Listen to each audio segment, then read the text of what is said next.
Welcome back guys. In this video I'll be showing you how to install Puredark's FSR frame generation mod in Skyrim Special Edition running on my ROG Ally. I have the set 1 extreme variant of this device, Windows 11. Now it's a paid mod. You need to subscribe to Puredark's Patreon page in order to gain access to their Discord server where the mod files are present. Puredark's monthly subscription costs around $5 US. They have provided the installation instructions for the mod on their Patreon page. I'll leave its link in the description of this video. I'll quickly go through the instructions. First step, install the mod as any other SKSC plugin. You can use either Mod Organizer 2 or Vortex. I'll be using Mod Organizer 2, won't be covering it in too much detail. We'll cover the part that is essential for the mod. Make the game run in borderless instead of full screen mode. See the important part below for how to do that. Okay, I'll just scroll down. And there is the important part. If you are using SSE display tweaks, open its INI file and set full screen equal to false and borderless upscale equal to false. Remember to remove the hash before them or they won't take effect. I am not using SSE display tweaks.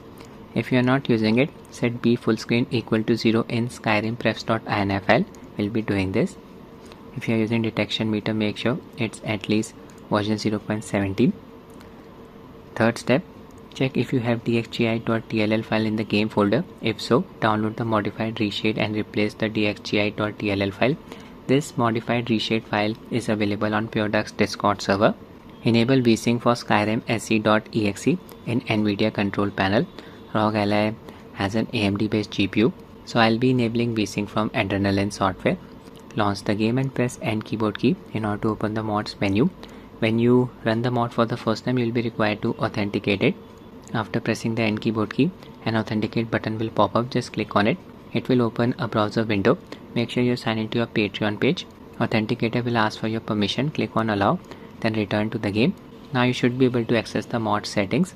It's a one-time process. I have already shown it in my Elden Ring Puredark FSR 3 mod video. Slide depth of field all the way to the left. It's in the game's own settings, in-game settings. Turn off ENB, edge anti-aliasing and depth of field. I'm not using ENB. If you play at high enough resolution, you can still try to use ENB's depth of field, but if you can't stand the jittery, just turn it off. Set the FPS cap in the mod menu to half of our display's refresh rate -1. Ally's display supports up to 120Hz refresh rate, so I'll just set this value to 59. This game's FPS is capped at 60, so after enabling frame generation, FPS should get doubled, close to 120. For example, if you have a 144Hz monitor, set the FPS cap to 71, or you can use ENB's FPS limiter instead. Entirely up to you. Now I'll be downloading the mod. Just head to Puredark's Discord server. There it is. Click on Skyrim Beta Access in the download section. Scroll down until you find Skyrim Upscaler FSR3 build 03 hotfix 1.zip. Click on the blue link in order to download it. There's the modified reshade file. As this mod uses FSR3, it works on any GPU, whether it's from Intel, Nvidia or AMD, it does not matter. Next, just download the latest version of SKSC, current anniversary edition build 2.2.6. Click on this blue link, download 7z file. Next, you need to download Mod Organizer 2. You can download it from Nexus Mods website. Need to have a free Nexus Mods account in order to download any stuff from here. Just click on Files, click on Manual Download. Then you need to click on Slow Download. Last but not least, we have address library for SKSC plugins. You can download it from Nexus Mods website. Just click on Files here. Click on Manual Download under All-in-One Address Library Anniversary Edition, not Special Edition. Then click on Slow Download. These are the files that I just downloaded required to run this mod. Before installing the mod, I'll just run the vanilla version of the game. We need to tweak a few settings.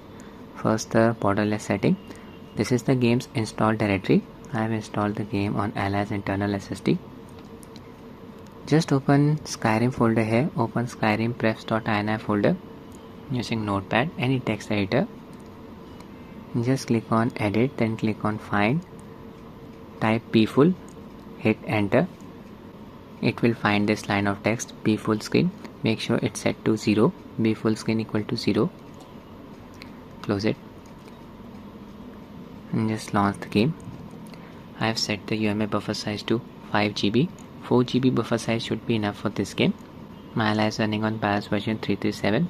I have installed the latest stable GPU drive from AMD, Adrenaline version 24.3.1. Options 720p resolution.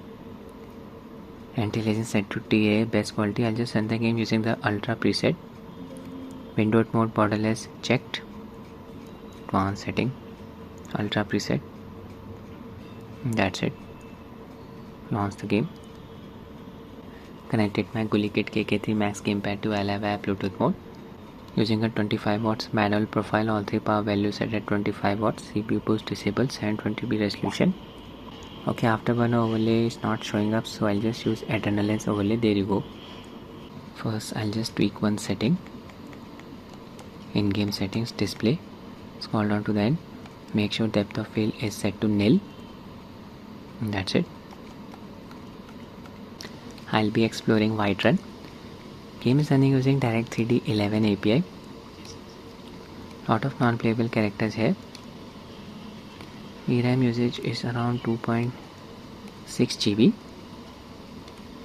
This game supports tons of mods and they are very demanding on the GPU. This is where FSR 3 Fame Generation will come into play. Special edition looks decent. Even without any frame generation technique, performance is good on Ally. Leaving Whiterun. Show you some combat. I'm at Bleak Falls Barrow. Switch to third person mode. Some bandits are here.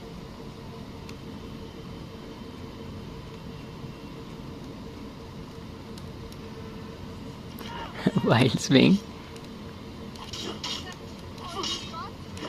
Bandit. They're down. There's the other bandit. Sprint towards them.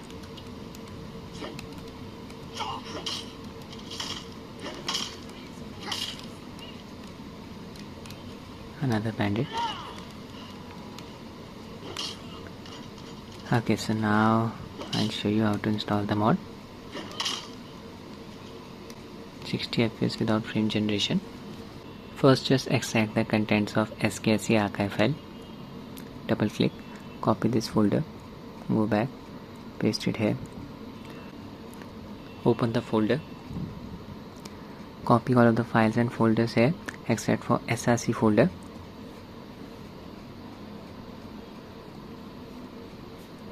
Open the game's install directory. Just select the game in your same library, right click, manage, browse local files, and this is the game's install directory.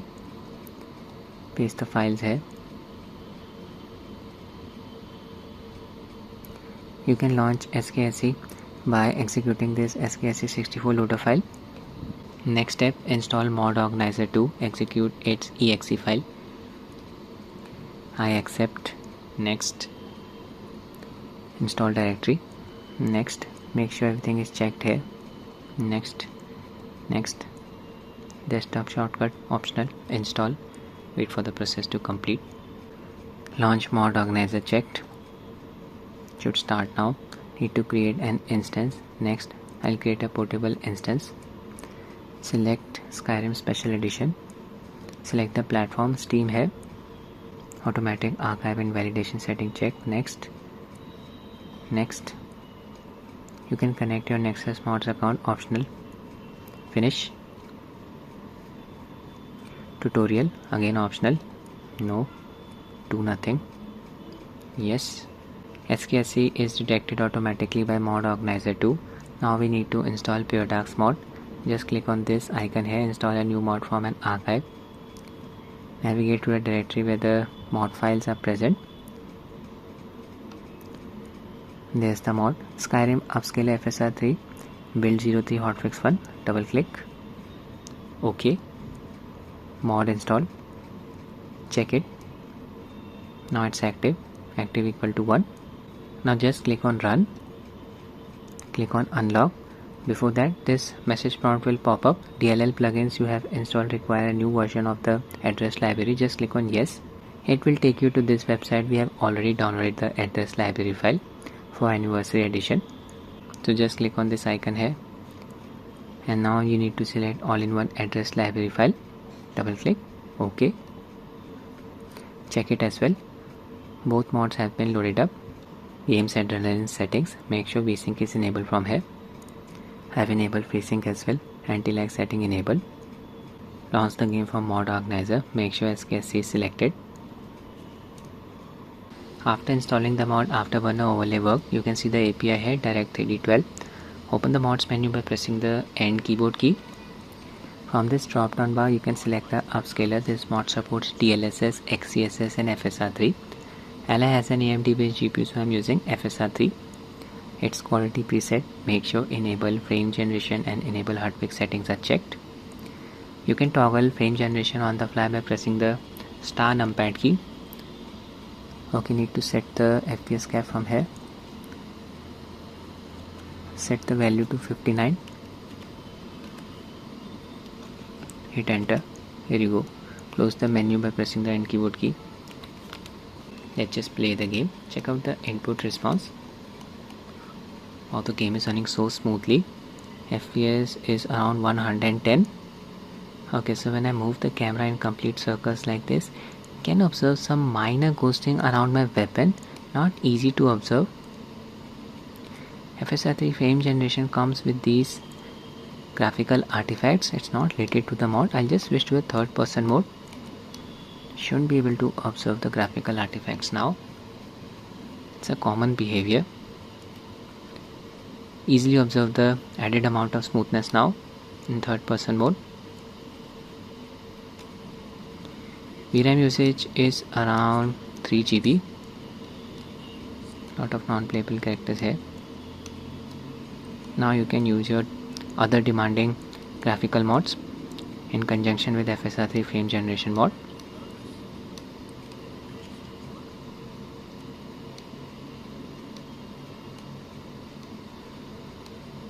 Looking for the way out.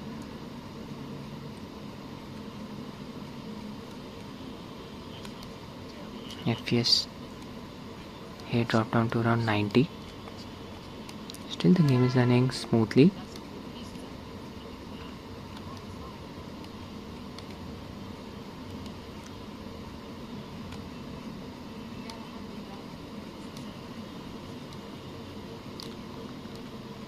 I'll show you some combat.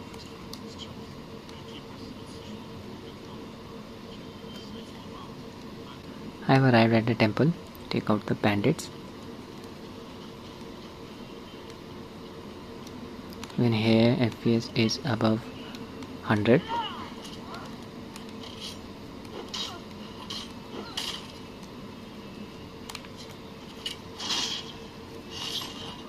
Kill cam.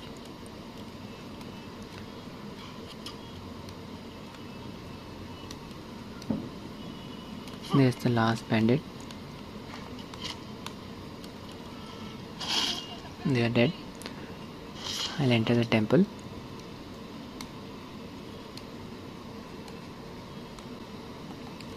We are in.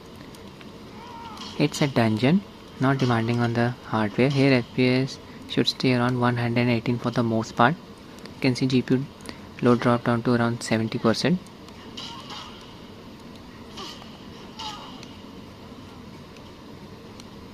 Cobwebs. Beautiful lighting.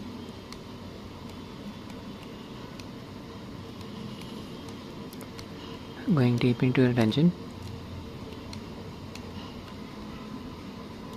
It's a very good experience playing this game on ROG Ally, especially after using the FSR3 frame generation mod. This game is an all-time classic. It's not going to die anytime soon. Banded Outlaw. 200 increase to level 28. That's it with the video, guys. I hope you found it useful. Thanks for watching and have a nice day.